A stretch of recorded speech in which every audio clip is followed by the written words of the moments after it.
համաշխարհային պատերազմից հետո։ Երբ որ Չերչիլն ու Ռուզվելտը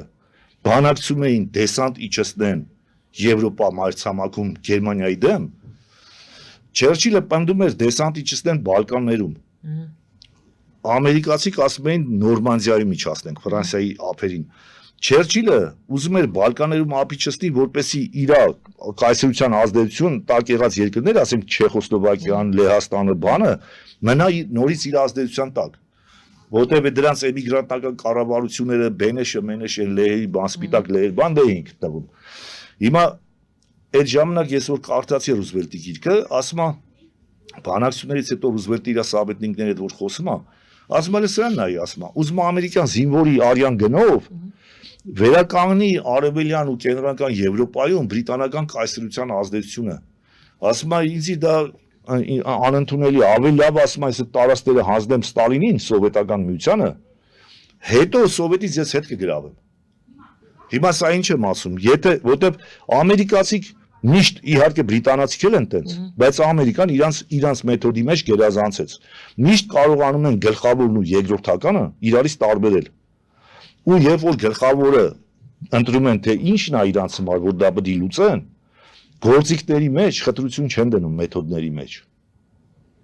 Այդ խնդիրը պետք է անպայման լուծեն։ Դա համար իրանք այդ բրիտանական կայսրությունը, քանի որ իր սազնիկներ ու ինքը չէր կարա դա գրաver Սազնիչեստվայի հետ կապված էլի, որ չելներ դավաճանում է, խախտում է Սազնիչեստվան։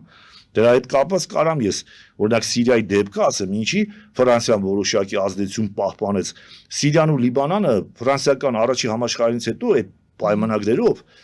ֆրանսիական մանդատի տակ էին։ Երբ որ դաշնակիցները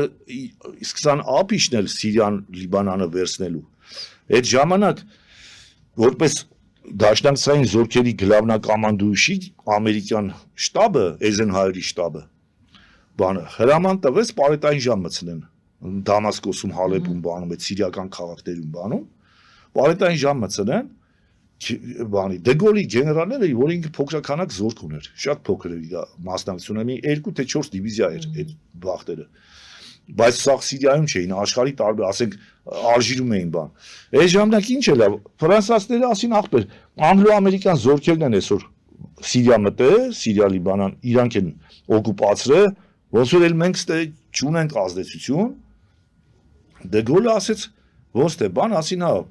ինչ անենք, Դեգոլը խելոք խոդեր արեց։ Հելավ ասեց, ինչ ա եղել, պարետային ժամ են դրել, ասենք ժամը 9-ին, այդպես ամերիկյան շտաբը, անգլո-ամերիկյան գլխավոր շտաբը, այսինքն ասեմ էլի, գլխավոր շտաբը ամերիկյաններ, կար անգլիական զորքերի շտաբ եւ ֆրանսիական զորքերի շտաբ։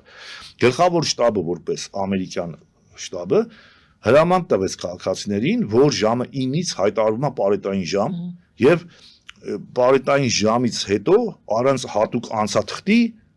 ոչ մի քաղաքացի պետք է տներից դուրս չգա, թե չէ կձերբակալվի։ Ու ասեց այդ բանը անցաթուղթել կտա ամերիկյան բանը, այդ հրամանատարությունը իր այդ ենթակա շտաբերի հետ նաև նրանց թույլ տա, ոչ ինքը կորոշի էլի, ումը անցաթուղթ գիշերային տանում չտան բան։ Հիմա ֆրանսիացիք որ Դեգոլին ասին, սա ինչ խելոք խոդ արեց։ Ասեց կվեկալեք, դուք եք բանը, ժամը 10-ին էին նրանք ասել։ Դեգոլը ասեց վեկալեք, հայտարարեք Ֆրանսիայի կողմից, որ պարետային ժամը մտցվում ժամը 9-ին։ Ուրեմն տեսեք, ֆրանսիական շտաբը առանձին եկավ հայտարարություն արեց, որ մենք ձեր առաջ ունենք պարտավորություն որպես մանդատ ունեցող երկիր բան, ձեր անվտանգությունը պարոն, մի հատ լավ տեքստ բռին հայտարարին, որ ձեր անվտանգության համար եկել ենք այս կողմ, ուստի հայտարարում ենք, որպեսզի պրոբլեմ չլի, բան, պարետային ժամ ֆրանսիական կառավարության անունից ժամը 9-ից։ Անցաթուղթեն կտա ֆրանսիական շտաբը։ Հիմա այդ հայտարարությունը արեց ինքնուրույն, բանը, ոնց են ասում, ինքնագլուխ էլի, առանց համաձայնեցնելու ամերիկո-անգլիական գլխավոր շտաբի հետ։ Հայտարարեց տենց, հետո գնում էին կաֆե, ֆրանսիական ռազմական ոստիկանության զինվորները, մտնում էին կաֆե, ասում էին, ոչ իմ ձերբակալություններ էին անում քաղաքացիներին, նրանք ասում էին, ժամը 10-ից է, ասում էին չախպեր, ասում էին, ժամը 9-ից է, Ֆրանսիայի կառավարության բանակի որոշումն ա եղել, ասում էին, հեսա մենք ունենք բանը հրամանը ամերիկյան, ասում էր չի գործում ֆրանսիական մանդատային տարածքում չի գործում իրանց բանը որոշումը մեր շտաբի որոշումը պետք է կիրառվի ասենք այդ կաֆեներում նստած են անգլո-ամերիկյան զինվորներ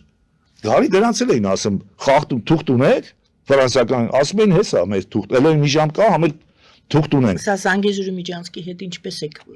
Այսա կասեմ մի քիչ երկար ասեցի որ ես ինչ որ խոսում եմ երկար օրինակներ եմ բերում որ լսարանը պատկերացնի ոնց կարա process-ը դա Ոչմ իրանք վեկալեցին կոնֆլիկտ էին սարքում ամերիկացի դաժե կրակոցներ եղավ դե անգլիացի քո չէին ենթարկվելու ամերիկացի այդ ֆրանսիական զորքին իրար վրա կրակեցին զոհեր եղավ վիրավորներ եղավ ու Ֆրանսիայի զինված ուժերի ուժը չէր հերիքի պարտադրեր բայց Չերչիլն ու Ռուզվելտը որպեսի չեպե չդառնա ասեն հակառակորդ գերմանական ռոպագանդան Գեբելսը որպեսի չօգտագործի ասի դաշնակիցների մեջ ճշնամանքած սկսվեք փլուզումը լինի որը կազդի համաշխարհային այլ երկրների ժողովուրդների տրամադրությունների վրա ասեց ոչինչ էսի կուլ տանք հանդուրժենք թող ֆրանսիական ուզածովը լինի Այսինքն Դեգոլը միտեղ ավանտուրայի գնաց, կարողացավ պահել։ Հիմա սա ինչի համար եմ ասում եմ, այդ պատմական փորձը կա, երբ որ անգլիական գաղութի, ուզում ասեմ, այդ դեպքը, որ իրանք ուզում էին Ֆրանսիայից յուրացնեին, Դեգոլը կռիվ տվեց ավանտուրիզմի դաժե միջոցով կարողացավ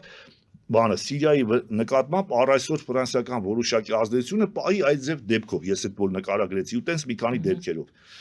Իսկ Անգլիան չգնաց կռիվ տալու Ամերիկայի այդ Բալկանների վրով։ Ինքը հա պահանջեց, որտեղ նաև շարունակություն ասեմ, Չերչիլը ֆրմա Դեգոլին ասում է դու ասում ես ո՞նց ես քեզ պահում Ռուզվելտի հետ խոսալուց։ Ես ասում եմ հզոր կայսրության ղեկավարը եմ, հսկա կայսրության։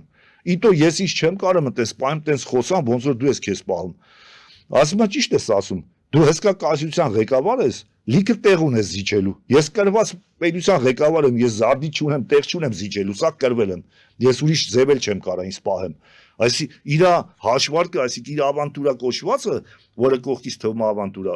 ինքը ուներ իր կուր տրամաբանությունը, թե ինքը ինչ էր իրան պես պահում։ Ու երբ որ Ֆրանսիայի գենշտաբը Դեգոլին մեղադրում էր, ասում էր, «Ես եմ Չերչիլի հետ կոնֆլիկտ անում, Ռուզվելտի հետ կոնֆլիկտ անում», ասում էր, իր կողմնակիցները, իրանց շտաբը, ասում են, «Չերչիլն է քեզ տեղ տվել»։ Չերչիլն է քեզ ռադիո տվել, Չերչիլն է տարեկան բյուջե հատկացնում քո այդ երկու դիվիզիան, որ դու կարողանաս ֆինանսավորես, Չերչիլն է քեզ զինում։ Դու ո՞նց ես ասում բան անում, Չերչիլի հետ տենց խոսում, չհաշված, որ էլ Չերչիլին էլ չես լսում, Ռուզվելտի հետ ես տենց խոսում,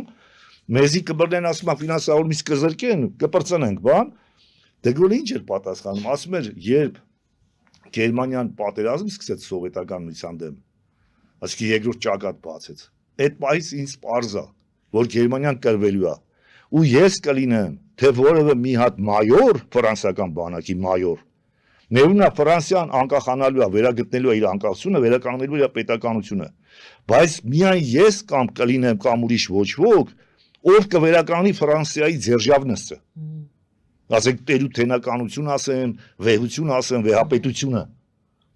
այն ինչը որ ըստ էության Ֆրանսիան մնաց հաղթողների մեջ, դա Դեգոլի այդ պահվածքով էր։ Հիմա սա ինչի համար եմ ասում։ Ֆրանսիան այդ ավանտուրային գնաց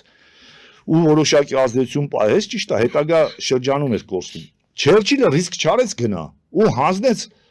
Սովետին, այսինքն երբ որ Ռուզվելտը ասեց թե Սովետը գա գրավի արևելյան Եվրոպան, ես հետո հետ կգրավեմ։ Այն ինչը որ 91 թվականից սկսեց ալեն, 90 երբ որ Վարշավյան դագավորը ջարժավ, ինքը հետ վեկալավ, բայց այլ արևելյան Եվրոպան անգլիական Եվրոպա չի,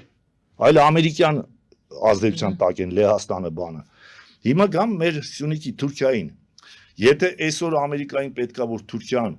այդ իր ստրատեգիական խնդրի մեջ ծառայի,